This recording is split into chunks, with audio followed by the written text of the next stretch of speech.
Smooth operator, smooth operator. You join me inside the 22 Lexus ES 300 Hybrid F Sport. And while the whole ES line gets a facelift for the 22 model year, including improved technologies, this specific pairing, the hybrid with the F Sport, is interesting in that it's not just new, it's sort of a blend of sportiness and efficiency, at least on paper. So in this in-depth review of its exterior, interior, and driving dynamics, we're going to see how well Lexus pulls that off, especially relative to competitors like the BMW 530e, the Volvo S90 T8 Recharge, and from the mainstream, the Honda Accord Hybrid. That's today on Miles Per Hour.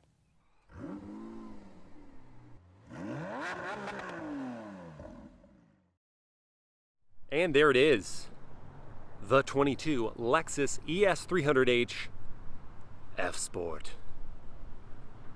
This one is painted in ultrasonic blue 2.0, because 2.0 is better than 1.0.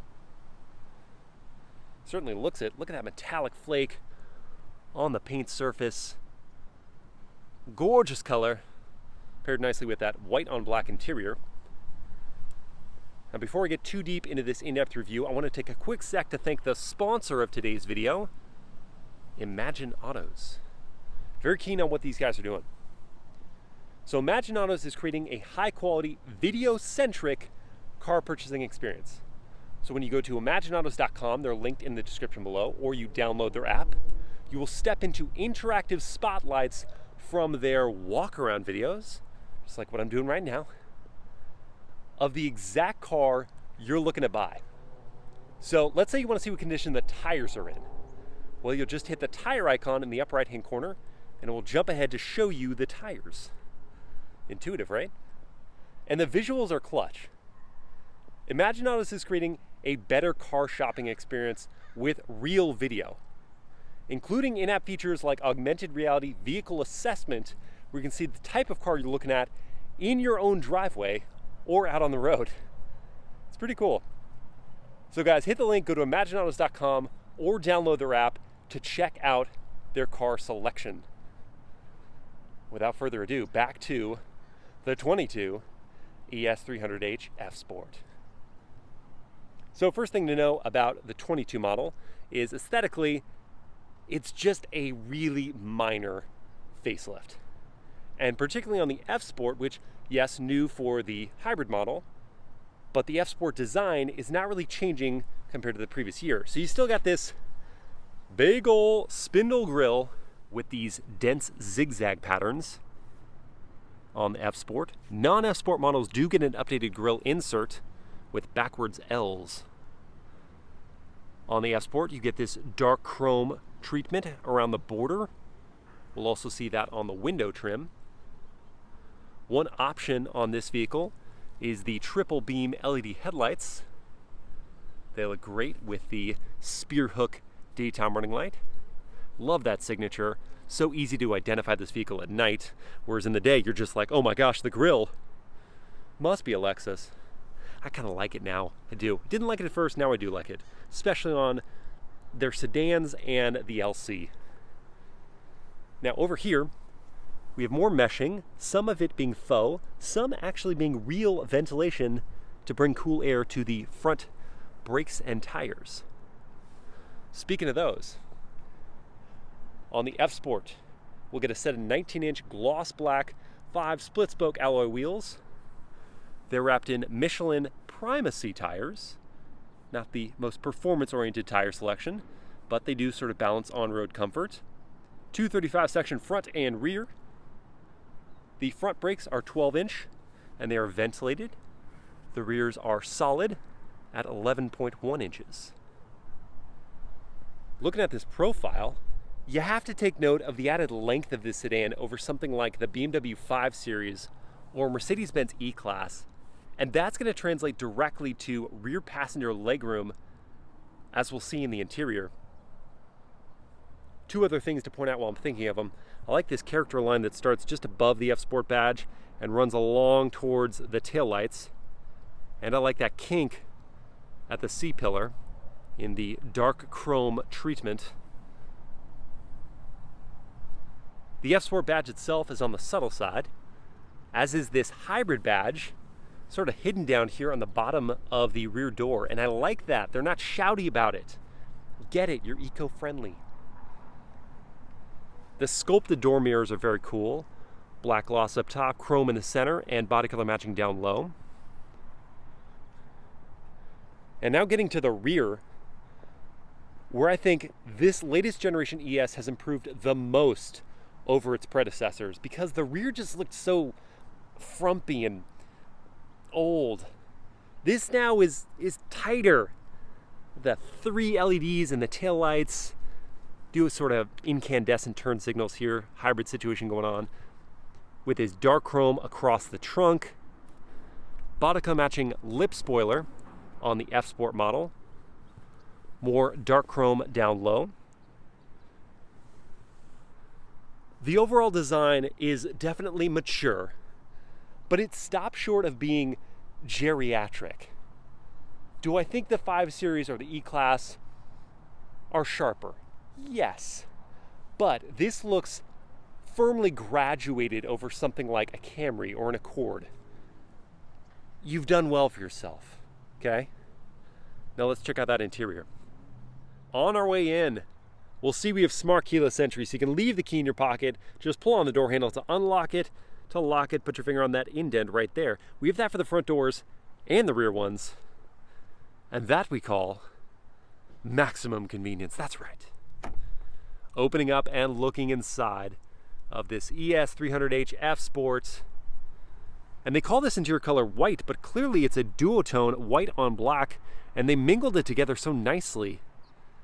Now, unfortunately, one bummer to start us off, the seat material is not leather, which I feel like it should be on this class of car. Instead, they call it New Luxe. It's leatherette, and it is fairly convincing, probably some of the more convincing leatherette I've felt.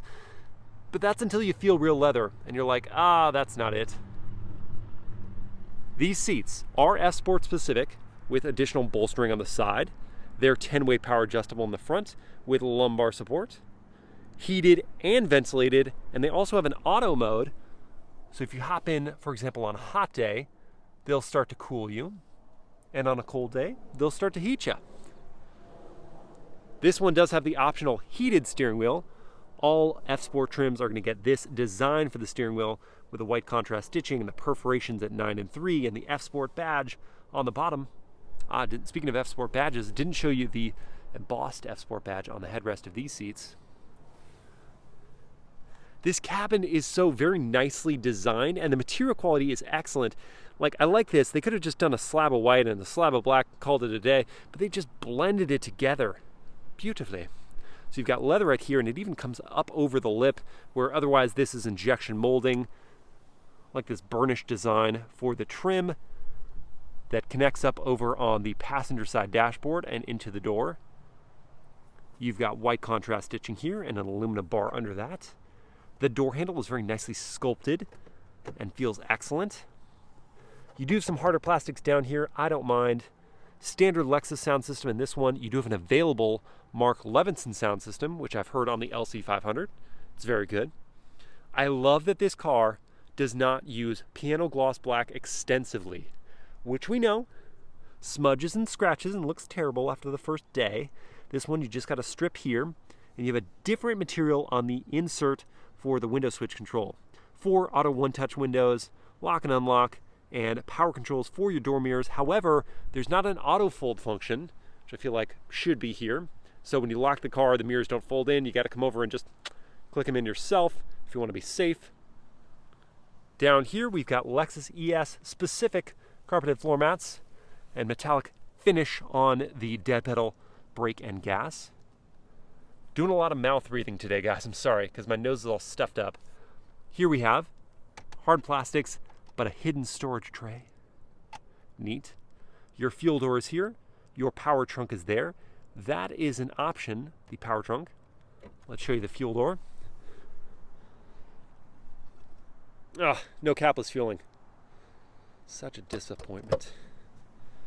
And let's see about that trunk, which is, by the way, kick sensing. So if you have the key on you, the car is unlocked, or the car is locked, you can just swing your foot right there. and the trunk will pop on open. At 13.9 cubic feet, this is not class-leading trunk space. And worse still, you can't fold down the rear seats at all, so your only additional utility for long items like, I don't know, skis, would be that pass-through box right there. There are tie-down points on the right and left-hand sides, along with grocery bag hooks, there and there. Under the right side of the floor, you'll find your battery. And under the left, this is cool, is a hidden tray. So if you have valuables you want completely out of sight, use that. In the center, lift this up. We'll find tools for changing your tire. And under this is an actual tire. Now it is a donut, not a full-size spare, but I will take a donut any day over a patch kit. This is a handle for if you didn't have the power opening and closing trunk, but we got it, so we're using it. Not the smoothest sounding close, but you know what, guys? This is a pre-production car. I know that, because Lexus left me this handy dandy label all over the right side sun visor. Closing up the door. Good solid thunk. It says quality. Starting up the car to show you the graphical introduction of going through a Lexus snowstorm. It's actually pretty cool. Looking around the car, it being a sedan, there's excellent visibility. And if you ever couldn't see anything out of the, I don't know, C or B pillars, we have standard blind spot monitoring. Zooming in on the wheel, there's injection molding for the airbag cover and a smooth finish to that Lexus logo. On the right side are some controls for your active safety features like adaptive cruise control, lane keep assist, and lane centering assist. Down here you can flip through the different modes for your media. We've got plastic paddles on the F Sport model. Paddles on the CVT transmission. Just embracing the sport of the F Sport. I do like the travel of the paddles though. Here are some controls for your 8-inch digital gauge cluster. And yeah, the graphics are getting on in years now, but I mean, you can't beat a moving display. Just like the LC500 and before that the LFA. Still got a G meter. Look at that. So sporty. As an option on this vehicle, we've got a head-up display with some information about charging status or the battery usage and what safety features you've got going on and the posted speed and your speed. As antennas coming off the right and left-hand side of the gauge housing, you've got these knurled knobs for your stability control on the left side and your 3 drive modes on the ES300H, Sport, Normal, and Eco. Now, if this was the 350 or the 350 F Sport with the dynamic handling package, we'd also have a Sport Plus mode and a custom mode, but alas, we just have these 3 drive modes here. On the left side, you've got this to turn on and off the head-up display. To adjust the positioning of the head-up display, you got to go in here to the gauge cluster. The steering wheel adjustments are manual, not automatic, or not power, but you know what? I'll take it.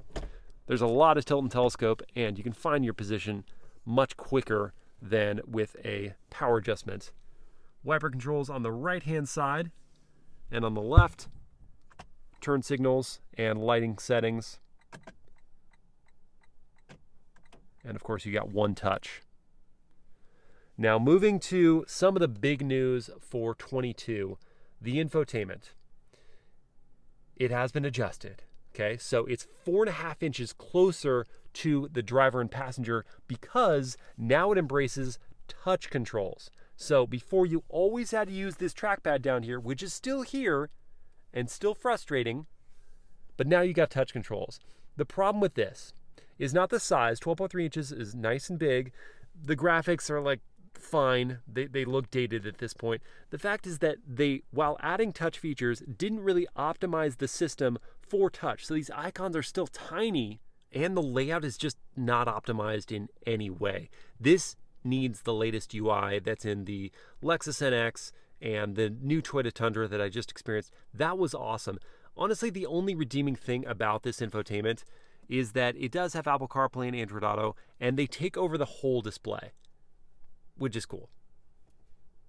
Needs work. Down here, the air vents feel honestly kind of cheapy. You've got your dual zone climate control system with a lot of physical inputs here. Some physical buttons for your media settings. The volume knob, I appreciate, is both a volume knob and a tuner in one little housing thing. So the volume is on the center and the tuner is on the outside. Your start-stop button is here with a blue tint to it. And then down low are those seat heating and ventilation settings in the auto mode.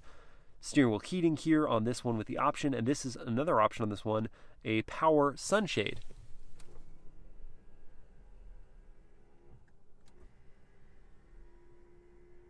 I think that's worth a couple $100 to me. Below that, interestingly, we still have a CD player, and you open this up, and there's still an aux jack. So yeah, 2022 model year, we got a CD player and an aux jack. I'm not going to be mad about it because a lot of people still have CDs, and here's a car that you can play them. And I guess some people have devices needing to plug into the aux jack. It has two USB ports here, the USB-A ports, not USB-Cs. You've got a small cup holder that was hidden there when I opened that up. I like the trim of this center console area. Again, not gloss black, and it does have a little bit of texture to it. The F-Sport specifically gets this perforation on the selector, the gear selector. Pull it back and slide it over to go into sport mode. Sport's also manual mode, and you can do your selection here with the stock or again using the paddles. The shape of this is really nice too because it widens with your palm, so it feels right in the hand. Leather for the shift boot, selector boot rather. You have auto brake hold, very useful feature, and here's for the EV mode. Trackpad sucks. You've got a rest for your wrist there. The cup holder is pretty clever. So if you lift this up, now it's much deeper for taller bottles. Press it down. Now it's for shallower cups. The leatherette on this feels good, and there's nice padding here. It opens up both on this side, the driver's side, and, I love this, on the passenger side. So if your passenger needs to get into something, they no longer have to reach over, pull it up, and then peer over the lip of the console. You have wireless smartphone charging as standard, and this console, while being fairly deep, is not the largest. So there's some more space under here, under the wireless charging pad, but it's not huge. It's okay for a sedan though. No big complaints there. We've got more injection molding on the passenger side with that aluminum piece here and the contrast stitching and that Hadari aluminum trim above that. Your glove box is definitely on the narrow side. It's fairly deep. You can see I can fit a GoPro with a suction mount on there in the glove box, but I feel like I want more space there. Looking up, you have a very large rearview mirror, but it's not a digital rearview mirror. And then above that, we've got your touch sensitive cabin lighting and then your power sunroof that is a standard feature in this vehicle. You can lift it up to ventilate or just fully open, and it does do this operation quickly.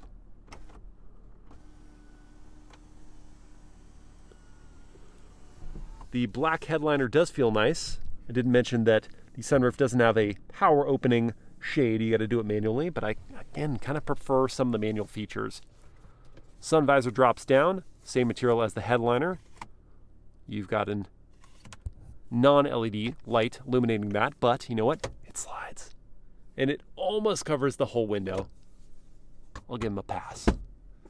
Grab handle has some nice rubberized material on it, so it's not hard plastic. That's a nice touch.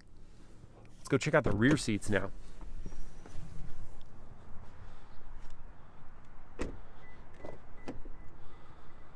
Looking in the back, the same duotone white on black, but you don't have the black insert in the center of the seat like you do in the front seats.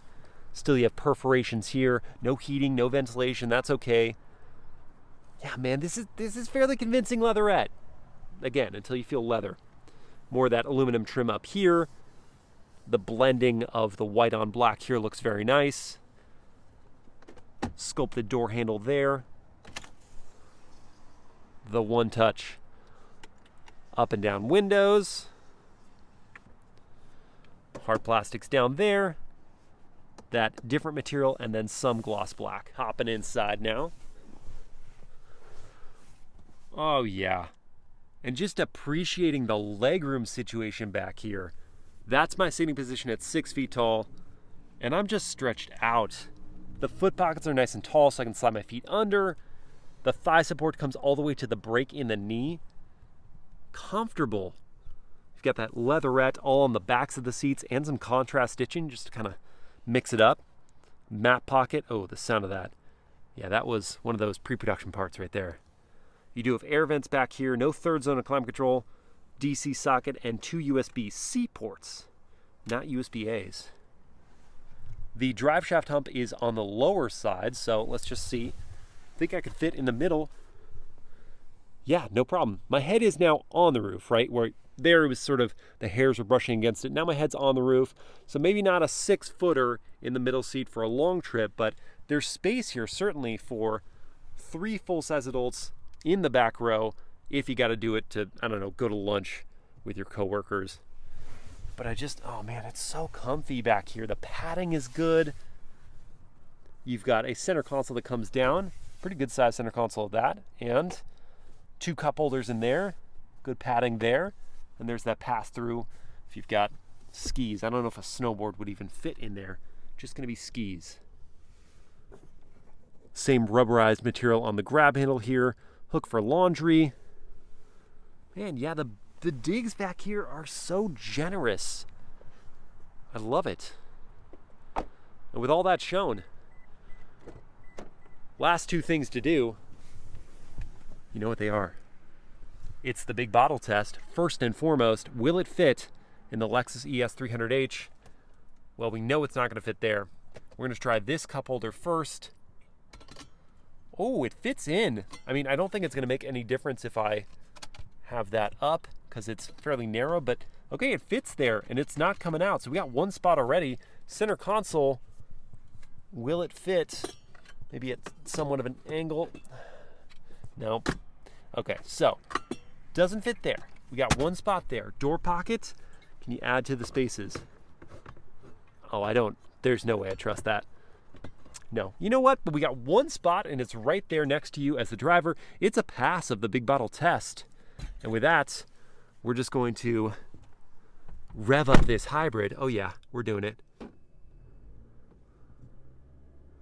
And if you've been enjoying this video, guys, please like, comment, and share it, and subscribe to the channel. Now we're going to take it for a drive.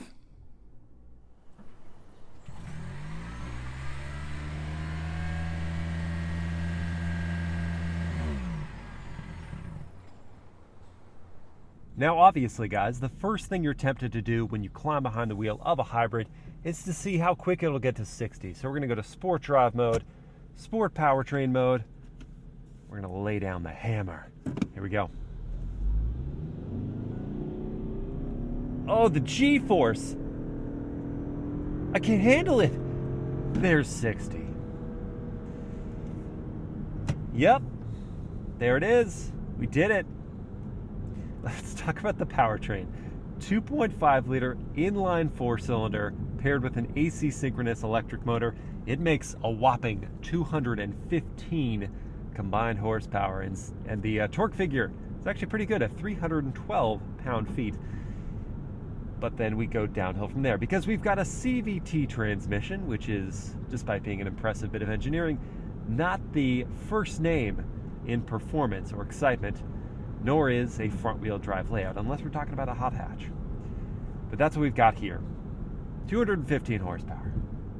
Doesn't tear your face off with the acceleration, but the quoted figure at 7.8 seconds is not bad, and that felt about that, maybe even low 8s. If you're not driving it in anger, as I have somewhat over the past week, it does really settle in as a very nice luxury vehicle. The CVT, unlike some CVTs, is not set up where it's trying to mimic defined gear ratios. So it does seem like it's constantly on the hunt. When you're accelerating, you never get that full satisfaction, like, found the gear. Let's try these brakes and this turning radius. Here we go. From 50.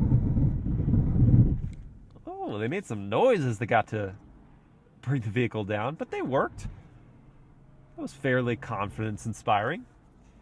And honestly, my only critique about the brakes is that, okay, it's a regen braking system, and so it's good from a, full stop like that, but in the last like 1 to 2 miles per hour, the brakes, they sort of get a little grabby. And that takes some getting used to, and that's sort of just all regen braking systems. How about this turning radius? Okay. Not bad. Back on the power. Always on the hunt for a gear. Never gonna find it. Let's go back to normal drive mode and talk about the non-straight line acceleration aspects of the 300 hybrid. So, the F-Sport package is not just aesthetic, as it turns out. I did some research. I reached out to Lexus and is it just an appearance package? No, in fact, you get a sport tune suspension with performance dampers. And as we'll find out when we get to a corner, it can actually hold its own from a dynamic standpoint. But when you're not doing that, when you're just cruising along, this is a purebred Lexus. The cabin quietness is excellent. It really puts things on a hush. There's some road noise, just a little bit of it, especially when you get next to louder vehicles. It makes its way into the cabin, but you're never going to have raised volume conversations with your passengers unless you guys are really in an intense argument. That's just you. That's not the car. And the suspension damping is just fantastic. These are fixed dampers. They're not the adaptive dampers that you can get in the ES 350 with the F-Sport package and the dynamic handling package. They're just fixed dampers, but they've really just calibrated them so nicely to take all the punishment from the road so you as passengers don't have to. And speaking of comfort, it's more than just the quiet cabin and the well-damped suspension. It's also the seat comfort. And these, I feel like they split the difference perfectly between having enough side bolstering for stability in a corner with just plushness. Like the butt padding, man. I don't want to go into it. The butt padding is really good. And the adjustable lumbar, I feel like I found a great seating position very easily. And with the other, luxury dimensions to this vehicle, I feel like a long trip in the ES, I'm going to get to my destination and I'm going to feel just as fresh or more, because I may have had a pretty stressful day before I got behind the wheel, or more relaxed than when I started out. And I would argue that the most relaxed you're going to be behind the wheel of the ES 300 Hybrid is in Eco Drive mode, because when I say it kills throttle response, I mean it kills it dead. There is nothing here. Unless your foot is absolutely to the floor, you're just dealing with the dead pedal. And you can't drive it in anger, so you might as well be relaxed. And that's how I feel. So comfortable. So at ease.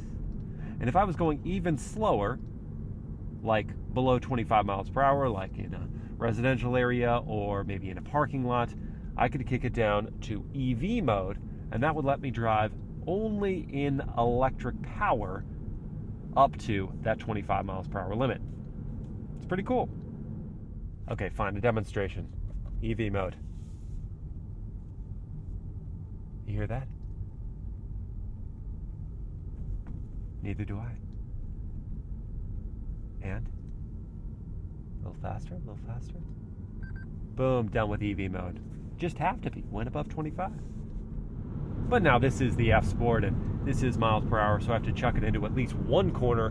So it's into sport, and I've already turned off stability and traction control. Here we go.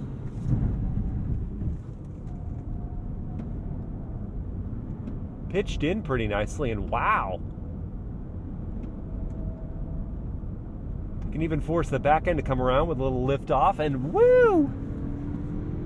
That was pretty good.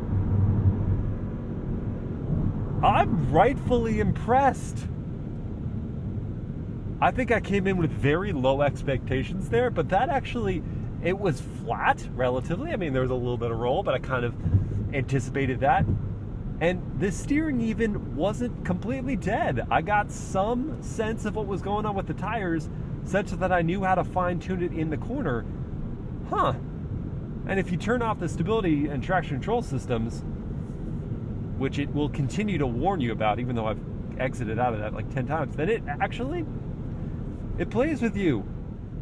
I want to show you now the active safety systems with the Lexus Safety System Plus, whatever they call it. We're going to show adaptive cruise control, and though it's overreacting right now, the lane trace assist system, which is supposed to be a lane centering system. You don't have any of the sophisticated stuff that you can get on new BMWs and Mercedes, like the lane change assist stuff, but it does have the centering system. We're going to see how it works here on this curve. Oh, it thought we wanted to get off.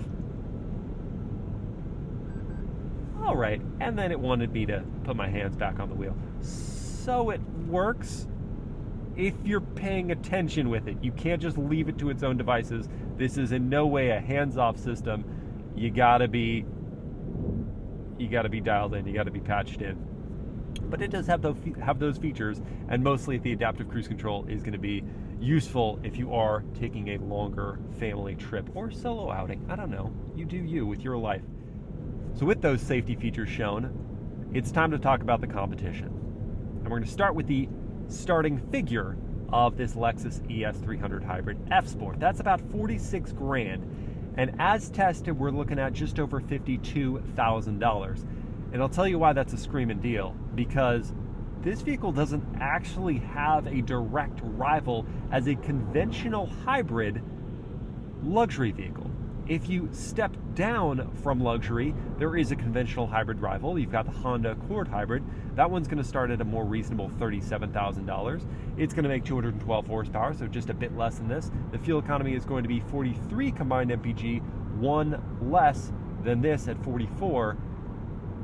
But it's not a luxury vehicle. So if you are wanting to graduate to the luxury segment, your only two cars that come to mind are not conventional hybrids, they're plug-in hybrids. And so they do get all electric ranges, but they're also significantly more expensive. The BMW 530e starts at $58,000. So it starts at 6 grand more than this one as tested. It does make 288 horsepower, so a healthy bit more than this. The 0 to 60 is much quicker at 5.7 seconds. It has 21 miles of all-electric range, which is probably going to be enough for you, depending on your commute, to at least get to work, charge up there, come home. Maybe in some cases, if you get a short commute, it's get to and from work. And, I mean, never have to use the fuel economy. And never have to use the gas. And the fuel economy on that one, combined MPG, is 27 or 26. Which is way less than this at 44. But that price, man, it's a lot of money. It is way more athletic to drive. It's way more fun to drive even than what I just experienced there with this Lexus ES F Sport. Then you've got the Volvo S90. That one at 400 horsepower is going to kick this all up and down the street in a straight line test. It does cost $60,000 to start, so it's a lot more expensive than the starting figure of this car. The 0 to 60, 5.5 seconds. The fuel economy, it gets 26 or 27 combined MPG, but it has 18 miles of all-electric range, very close to that BMW, and so you're probably going to deal with the same situation. We may not have to use the gas all that often. But I'll tell you what's really appealing about the Lexus, beyond just the fact that it's just crazy affordable if you're thinking luxury and efficiency. It's that it's a car you never have to think about. Even with those plug-in hybrids, as dead simple as it is to get home and just plug it into even a 110 household outlet and charge up overnight, that's still an extra task you have to do. With the Lexus ES 300 Hybrid, you hop in, you drive it, you get home, you park it. That's it. You drive it like a normal car, and you're getting 44 combined MPG, or in my case, 34. That's amazing. While having all the luxury touches, you're just giving up the performance, the straight line performance at the very least. And if you're okay with that, if maybe you on the side have a Mazda Miata, or if you got more money, you got a Porsche Boxster. If you've got your fun car and then you've got this, it's a sweet little pairing. This is just not going to deliver the performance luxury stuff that you get in the S90, you get in the 530e. If you're okay with that, I give you a rousing recommendation to go check out this ES300 hybrid. I do. It's a great car. As an efficient car, as a luxurious car, it's a great car. I hope you guys have enjoyed this in-depth review, and if you haven't yet, please like, comment, and share the video, subscribe to the channel, and I will see you again next time.